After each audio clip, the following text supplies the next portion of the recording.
Good afternoon. My name is Buffy.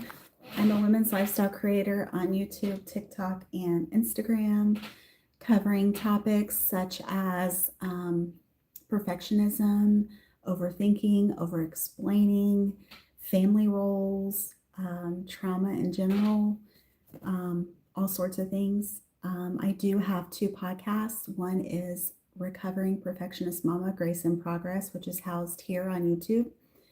And it is a psychology channel that deals with a lot of psychological topics and actionable tips and strategies to help prevent or help you improve upon some of your coping mechanisms that are no longer serving you. Additionally, I do have a true crime podcast called Grace and Gavel, where truth meets compassion, as I am an almost 18-year criminal defense attorney. So, okay, let's get started, guys. Have you ever noticed the more honest you are, the more detail you give, the less people seem to believe you? Unfortunately, that can be the case. That's because over-explaining doesn't always read as confidence. A lot of times it reads as fear. And the people who manipulate others know exactly how to use it against you. If you've had it used against you, you know. You know that people are constantly asking for explanations, asking questions, invading your privacy at certain points. And that is because that is what they're used to. A lot of people feel like they have the right to essentially ask whatever they want, and that people are required to answer their questions. So let's talk about over-explaining is usually a trauma response. If you know, you know, right? Emotionally safe people don't require a courtroom defense for every small thing. But those of us who've constantly been misjudged, misunderstood, or potentially mischaracterized often feel like we have to explain, we have to bridge that gap. We have to go into the details so that they understand our heart, that they understand where we're coming from. Maybe potentially while growing up, you learned that being misunderstood was extremely difficult and that it was something that you didn't want to do. So you took the initiative and decided to answer questions maybe that weren't even asked of you, or to try to talk about what was actually happening in your world, right? And where things were going. And survival mode can create an evidence dumping idea as well, where you feel the need to give all the evidence of why you're a certain way, or give all the evidence of why you're not a certain way, right? You learn to anticipate accusations before they came because you knew they were coming. You just didn't know what they might be. So you prepared for everything. That is exhausting. That is tiring. That is not something that definitely needs to be done, right? But a lot of us feel like we need to protect ourselves. We feel like people aren't going to trust us if we don't go into the details. And ultimately, many adults were raised needing to prove innocence.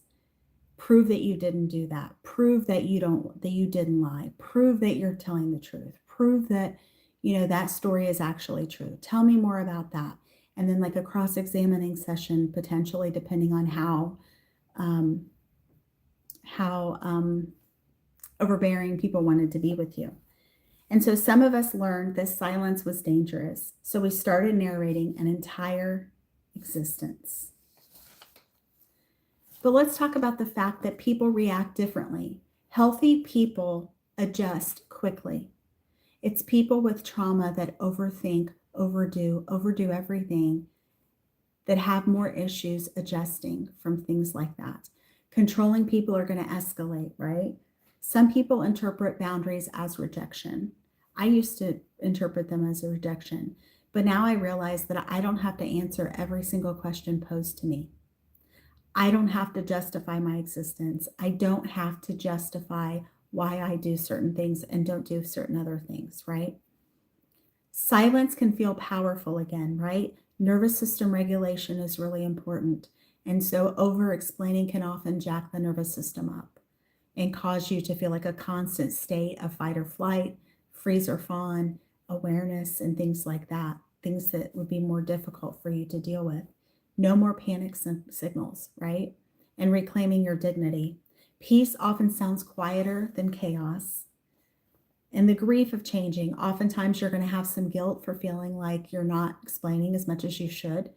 And then go into the idea of fear, like, what am I going to do now that I no longer use my coping mechanism that has held me through all these years? But there's going to be identity shifts, and sometimes identity shifts help you determine what is working in your life and what is not. And you're no longer being the fixer, right? So if you're rebuilding yourself after years of over-explaining, I hope you know this. You're allowed to tell the truth once. You are allowed to stop defending your humanity, right? So part 2 is actually on my Grace and Gavel channel, and it is why innocent people sometimes look guilty. One of the biggest misconceptions in true crime is the idea that innocent people always behave calmly, rationally, and consistently. That's not true. Trauma, fear, shock, exhaustion, and panic can make innocent people look suspicious, right? There's the myth of the perfect victim. There is no perfect victim. Some victims are angry, some cry, some are silent, some are shocked, some are traumatized, some laugh sometimes because they can't bear the heaviness of the trauma that they've experienced. So there is no perfect victim. To believe that a certain victim or that all victims act the exact same way is essentially wrong. It's wrong. There's many different people, many different personalities. None of us are alike. None of us know how we're going to act when we experience trauma. We don't know whether we're going to laugh. We don't know whether we're going to be numb. We don't know what we're going to do until it happens to us. So while it's easy to judge that others may be faking or any number of things, we don't know until we experience it ourselves, right? They may have delayed emotion. They may have flat affect. They may panic, right? They may have contradictions. They may have memory fragmentation, which is where things show up after the fact, not during. So there's this whole thing where you're essentially putting together a puzzle piece. And think about, we talked about Maura Murray. Maura Murray was definitely stressed. And the scenario with what she had all going on, could that have led to a break? Potentially. Brandon Lawson was making the 911 call and people were saying that he was paranoid. Could he have been? Sure. But I will say he was ultimately found pretty close to that scene, and DNA confirmed it, I believe, in 2024. So, and then we look at Jennifer Kesse. Jennifer Kesse was going about her life in a normal day, and out of nowhere, she disappeared. We still haven't found her in 20 years. And my heart goes out to Joyce and Drew Kesse, who are still looking for their daughter. And it's extremely sad because we had the video of him, but every single fence post that he walked past covered his face, right? And so ultimately, jurors can often expect Hollywood behavior, the CSI effect, right? Things are going to happen immediately. It's not how it works. Body language myths, and he didn't cry enough, right? Or she smiled, or nervous laughter. Hey, when I'm nervous, I laugh sometimes. I notice strange things about people, like inflections and things like that, and they make me chuckle. Not because, I'm making fun of the person, but because I notice them and they kind of tickle me a little bit. And trauma changes recall. Fragmented memory, stress hormones pumping out of your body, the adrenaline, inconsistent timelines, survival cognition. And the thing that's really funny is if you've ever been in a car accident, you may recall this. Time can move both so quickly, like the speed of light time, or slow, depending on what your brain wants to do. I've had moments where it seemed like time paused. And those are, in the car accident moments. And you have moments where time just flies, everything happens so fast that you're not even sure what happened, which contributes to the fragmentation issue. And you have stress hormones going into your body. And survival cognition, you know, where you can do fight, flight, fawn, or freeze. You know, that could be something as well. So let's talk about part 2, the dangerous problem with suspicious behavior. If acting strangely automatically meant someone was guilty, a lot of innocent people would be in prison.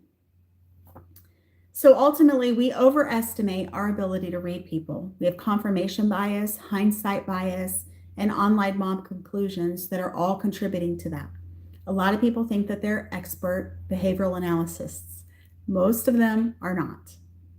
Many of us are not, even though we think we might be. And then the other thing is too, there's often times where socially awkward people just tend to be socially awkward. And so a lot of what they do is maybe not exactly what most people would do. So most people are confused by it. That could be related to neurodivergence. It could be related to trauma. It could be related to panic responses or even cultural differences. And so this is why evidence matters more than vibes, right? Because ultimately, the court is not going to convict someone on your vibe or your gut feeling or your intuition telling you that this person is guilty. It's always going to go back to the burden of proof. And if it's a murder case, it's going to be proof beyond a reasonable doubt. Reasonable doubt is not all doubt. Reasonable doubt is doubt that is reasonable, right?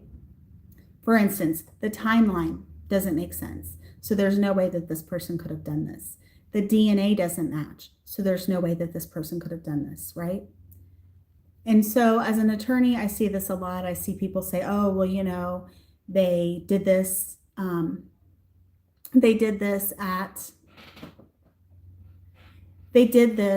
And we're laughing at the funeral. Okay. Well, no one likes to be in grief that long, first of all. Second of all, just because someone laughed doesn't mean that they're guilty, right?